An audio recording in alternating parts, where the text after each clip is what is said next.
Midway Atoll. June 1942. The Pacific sun rises over a battlefield still stained with smoke and oil. Waves lap gently against the twisted wreck of a once proud vessel, the USS Yorktown, CVE-5, one of America's first great fleet carriers. Her decks are scorched, her island structure tilted, her engines dead. But even in ruin, she floats with an air of quiet defiance. Days earlier, Yorktown had been the beating heart of Task Force 17, a ship that helped turn the tide of the Pacific War at the Battle of the Coral Sea.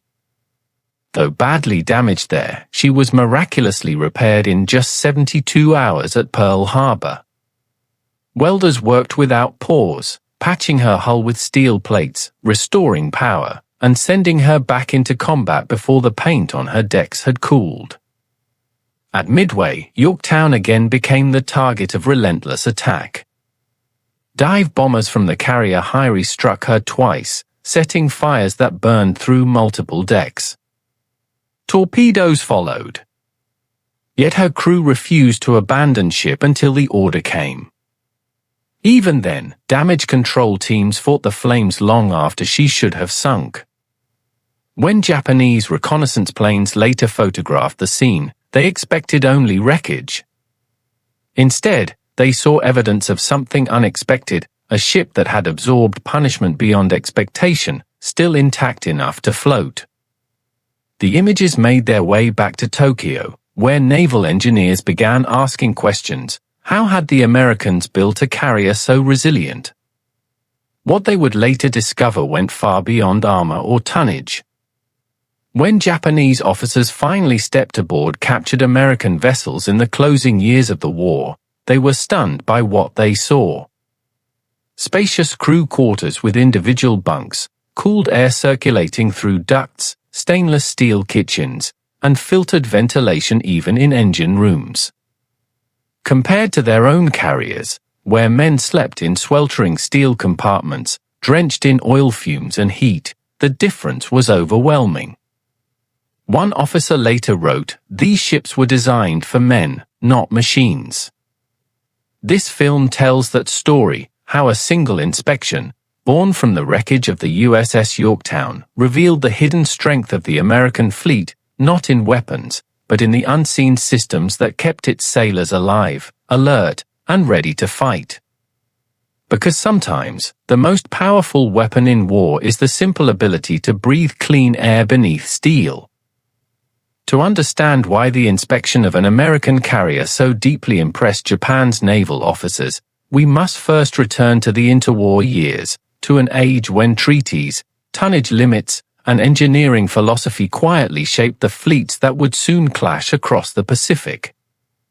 In 1922, the Washington Naval Treaty imposed strict displacement caps on major warships.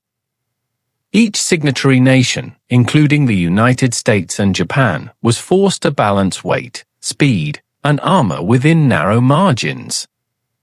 Every ton counted. The Japanese Navy's design bureaus responded with a single guiding principle: efficiency through austerity.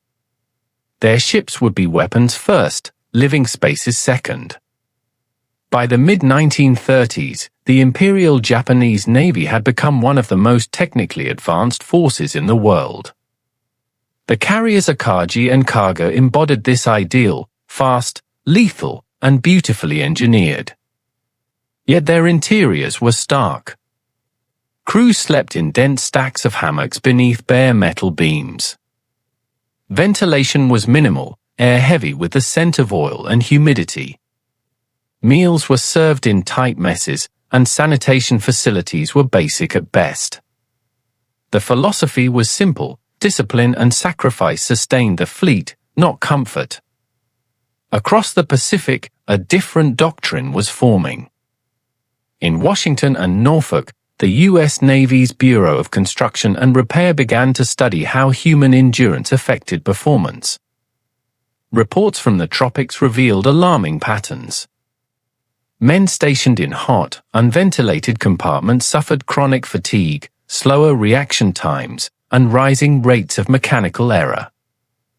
Bureau of Medicine and Surgery, in collaboration with the Naval Research Laboratory, concluded in a 1938 study that heat exhaustion among engine crews directly reduced battle efficiency. From this data emerged a quiet revolution. Rather than building purely for machines, American shipbuilders began designing for the men who would operate them. Shipboard habitability became a measurable variable, one that could determine how long a carrier could remain effective under combat conditions. At the Newport News Shipbuilding Company, engineers experimented with centralized ventilation systems and air conditioning units adapted from commercial marine use. In 1937, these innovations were installed aboard the newly commissioned USS Yorktown, CV's 5. She became the prototype for a new generation of warships that combined fighting strength with human sustainment.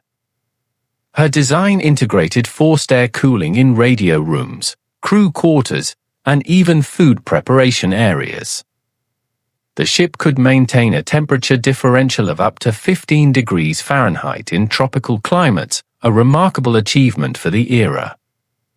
Japanese naval attachés in Washington were aware of these developments but dismissed them as extravagance.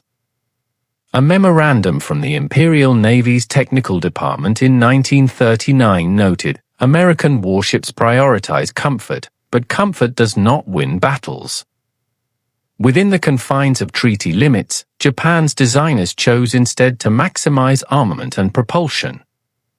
Air conditioning systems were considered wasteful, insulation was viewed as unnecessary weight.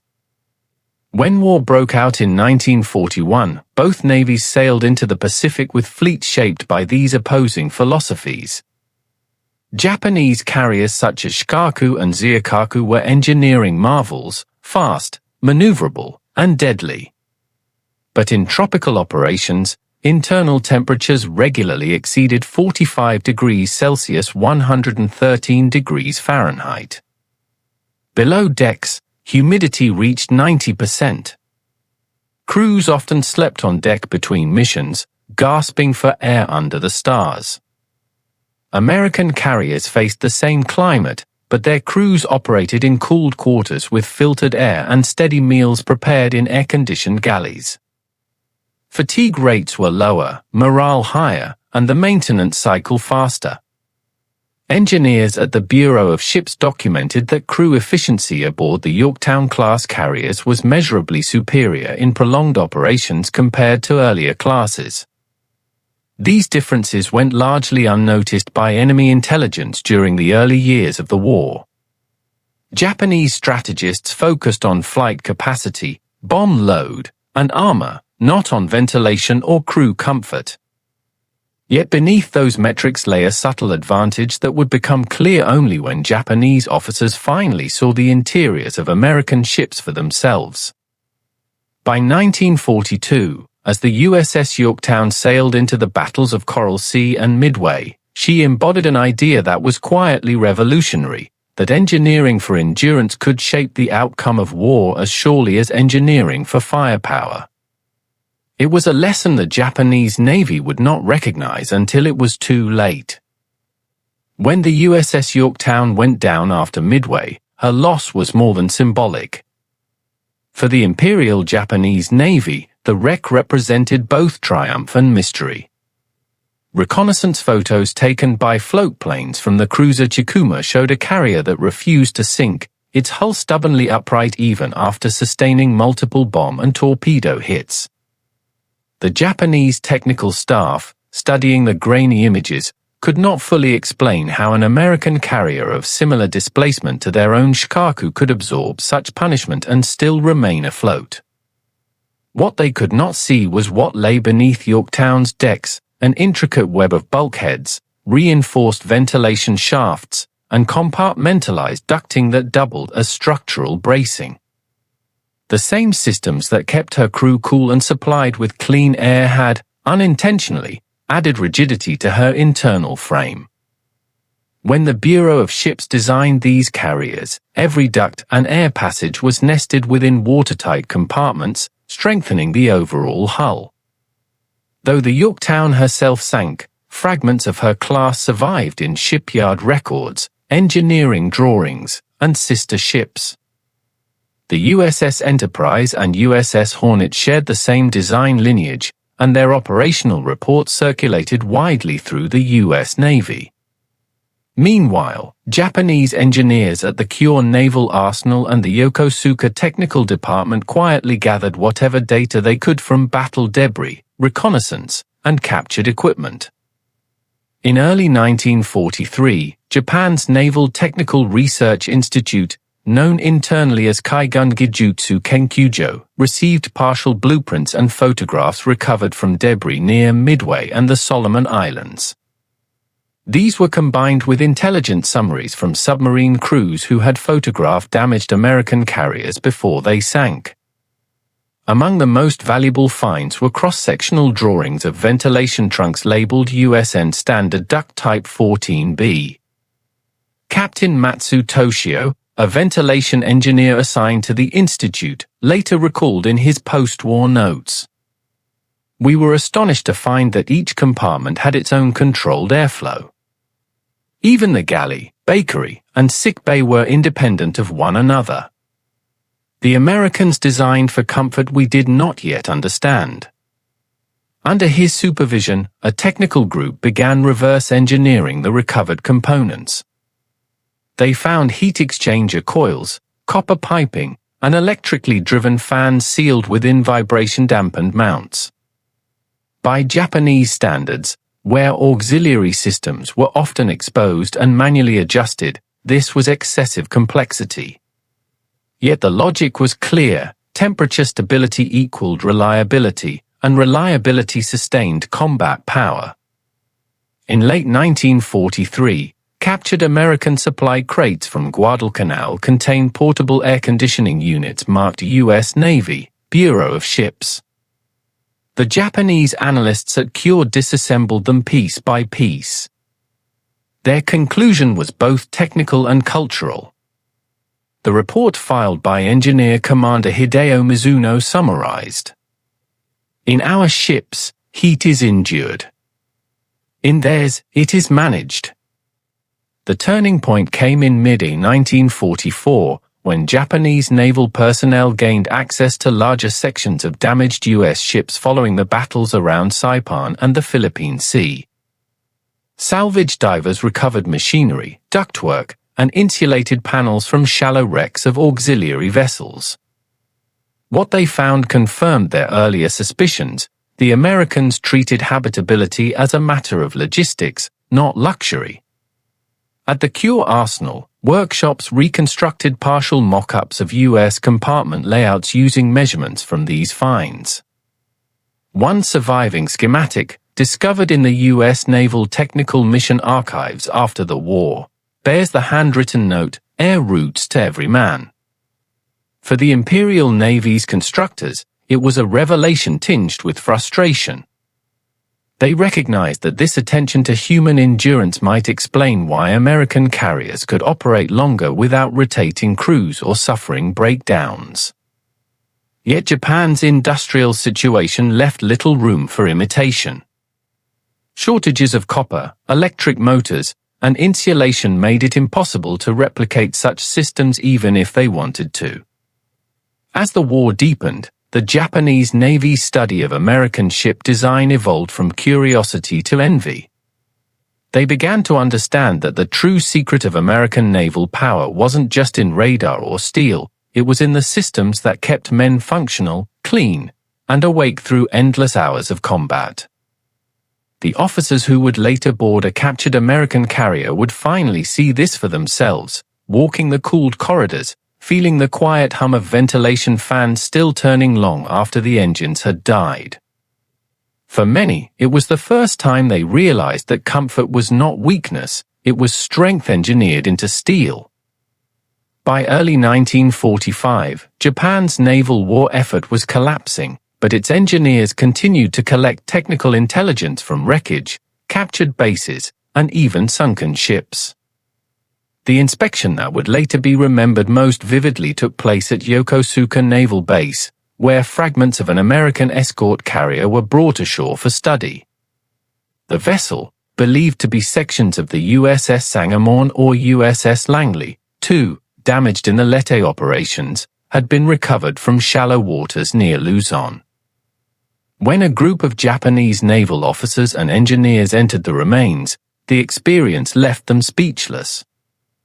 Commander Hideo Mizuno, already known for his analysis of American ventilation, described the moment in his post-war deposition to the U.S. Naval Technical Mission.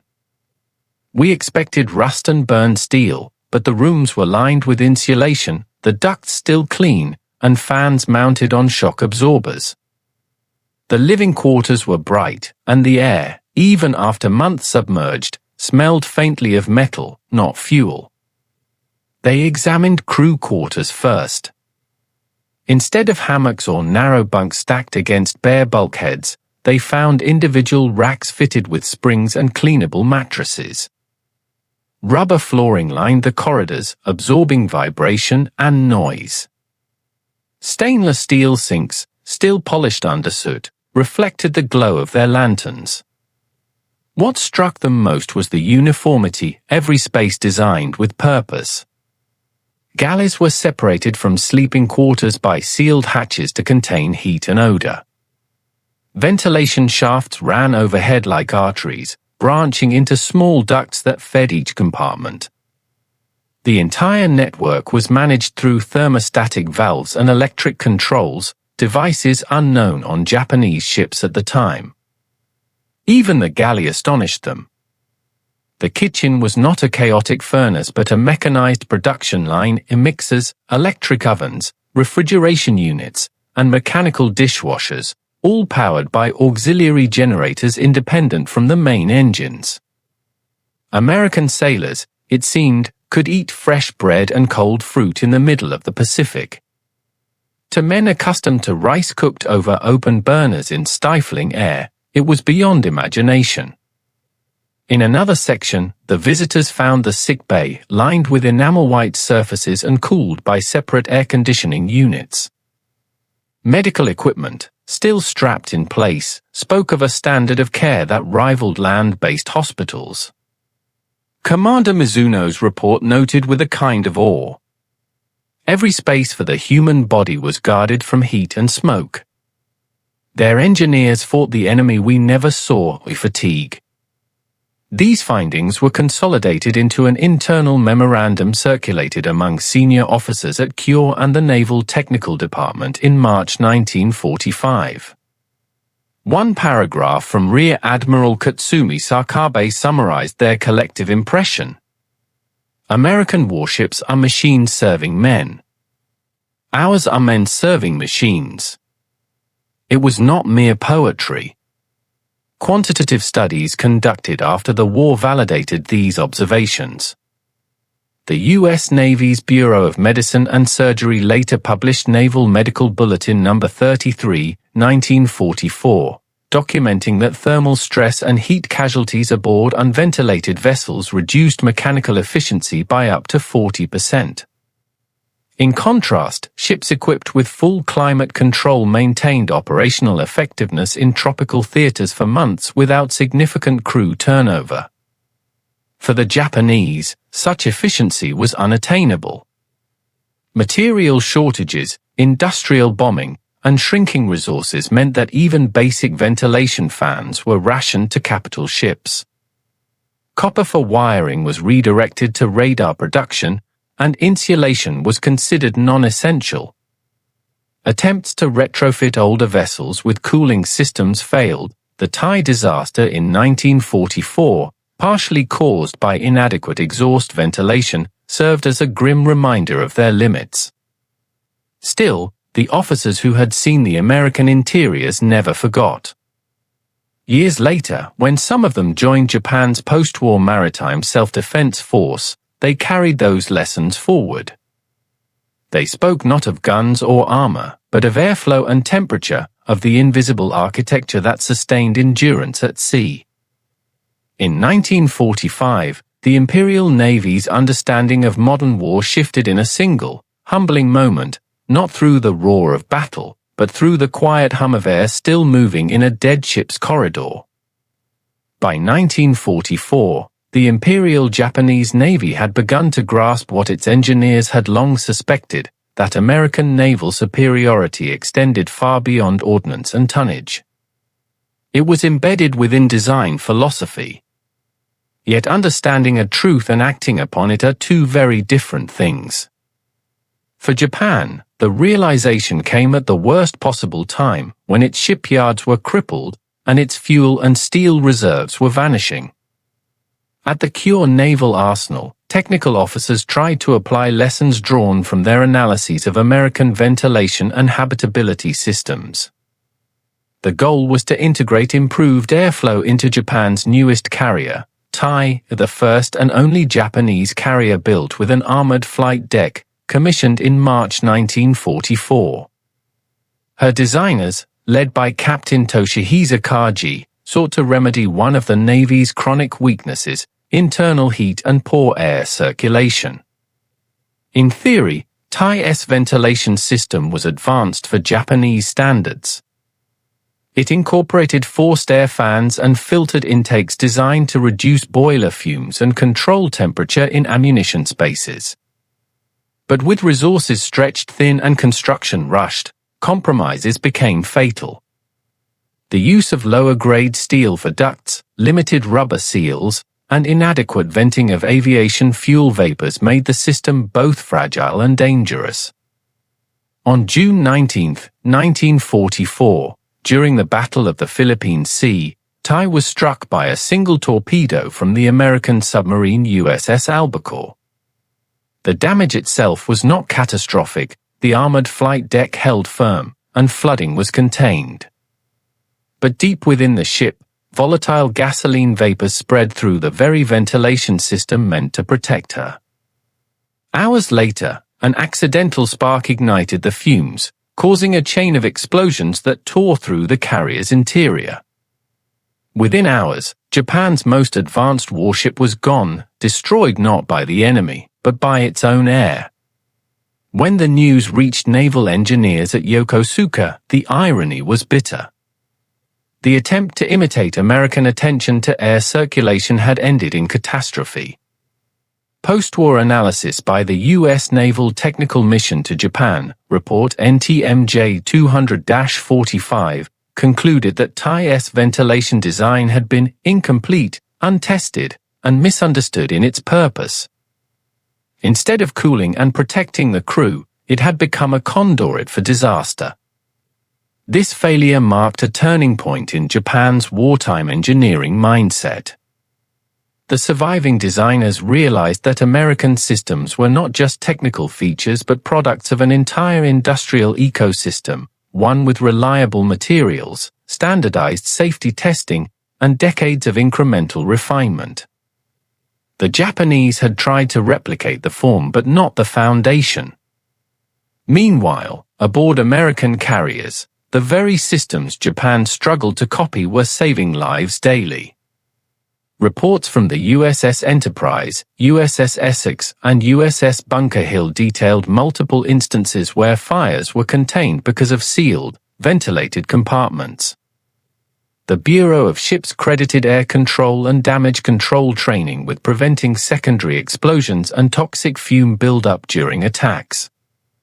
When Japanese officers later toured captured U.S. ships at Yokosuka and Sasebo in late 1945, they witnessed these systems firsthand, intact, functional, and elegantly integrated into the ship's structure. Rear Admiral Sakabe, who had once dismissed American comfort as softness, admitted during interrogation that the Americans designed warships as homes that fought. His choice of words reflected more than admiration, it reflected regret. The philosophical contrast was stark.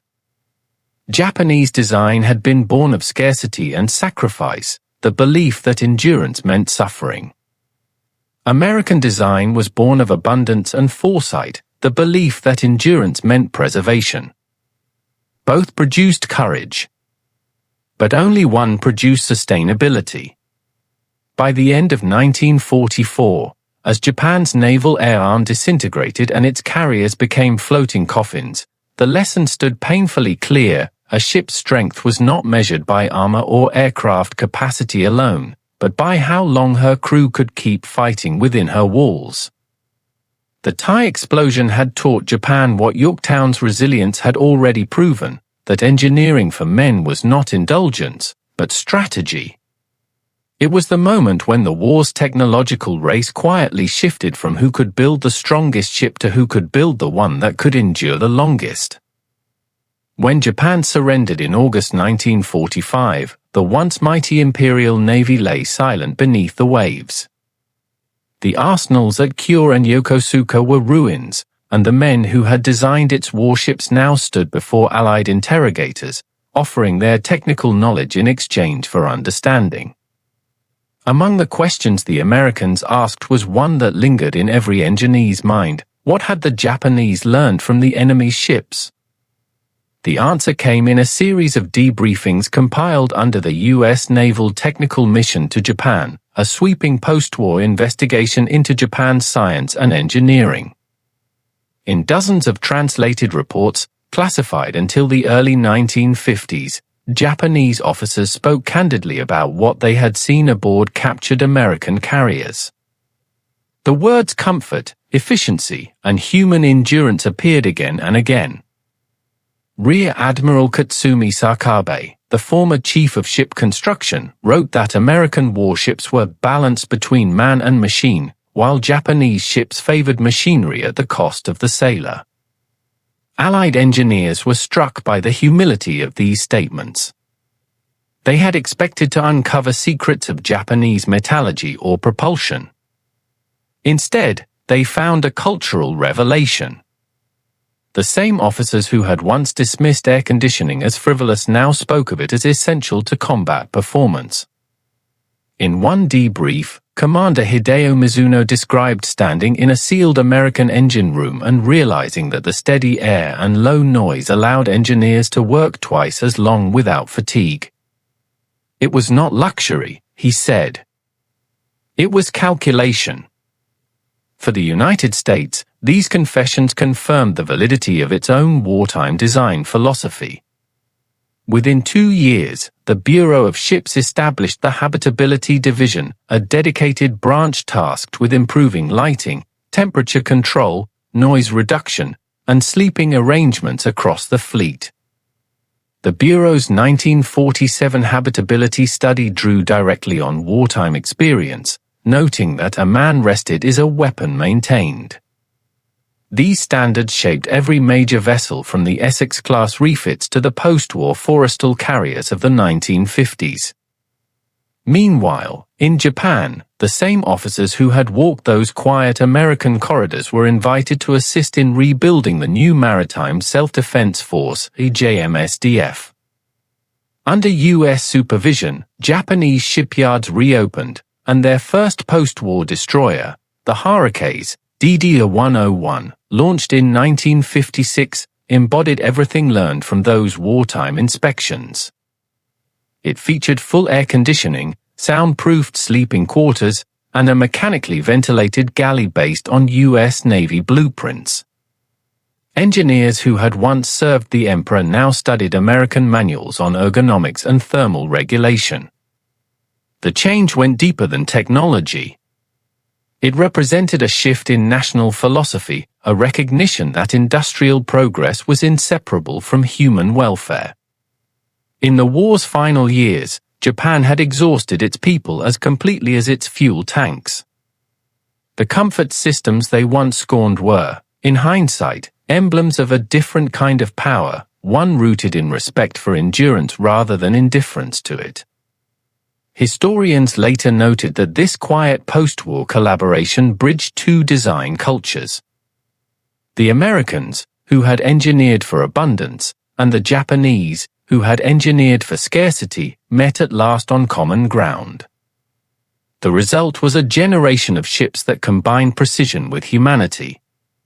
By the 1960s, those principles were global.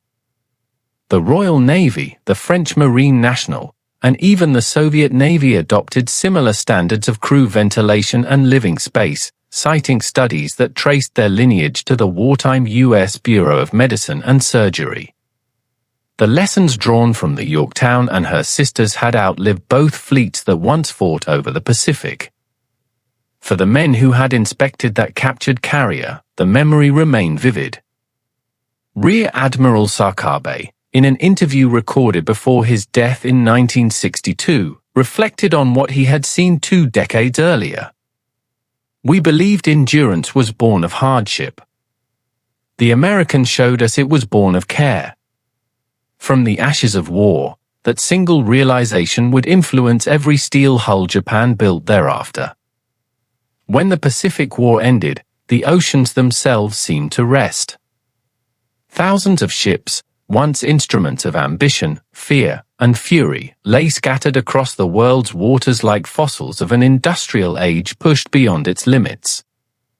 Yet among the many lessons drawn from that conflict, one remained quietly profound, that the endurance of a fleet rests not only in its armor, but in its humanity."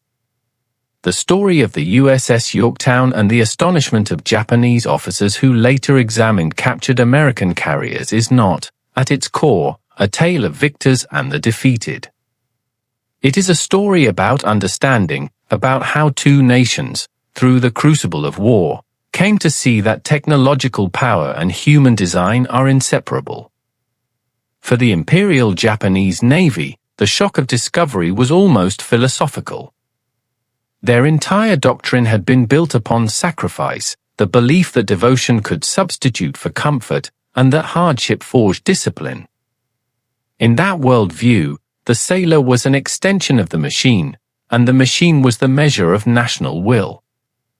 To care for the man was to risk softening him. But aboard the American warships they examined after the war, the Japanese officers saw a different idea at work. The hum of ventilation fans, the cool air in a galley, the quiet order of a medical ward, all were expressions of a civilization that saw the human body as part of the weapon system itself. Strength, in this view, was not tested by how much discomfort one could endure, but by how effectively one could prevent it.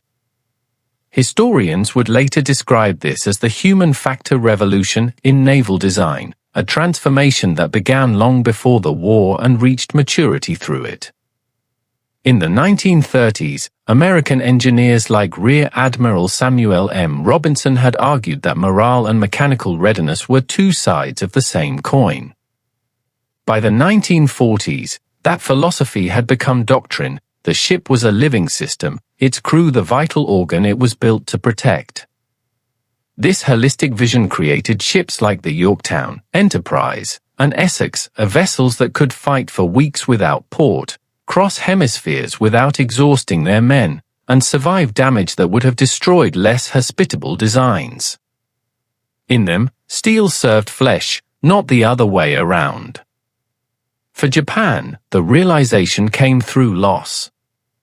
When their officers walked the cooled, orderly corridors of captured American carriers at Yokosuka in 1945, they were seeing the material proof of a truth they had fought against without knowing it. In that quiet, dim light, reflected off stainless steel and rubber flooring, they encountered a concept both foreign and humbling, that compassion could be engineered. In the decades that followed, those same lessons shaped a new peace.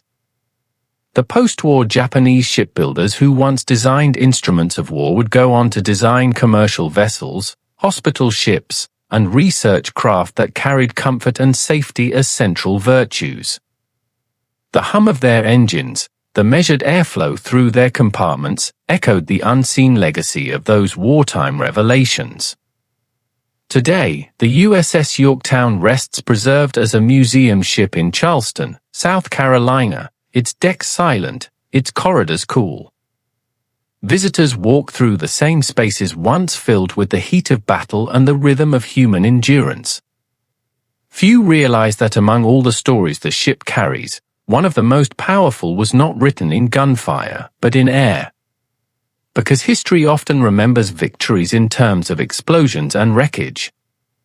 Yet the enduring progress of that era was found in the quiet mechanics of survival, the filtered breeze that kept a sailor alert, the cooled cabin that let him sleep before the next watch, the idea that technology could serve not just command, but compassion. The Japanese officers who once whispered that American warships are designed for men, not machines, had unknowingly defined the future of naval architecture. And in the long silence that followed the war, that single sentence remained the truest measure of what it means to endure.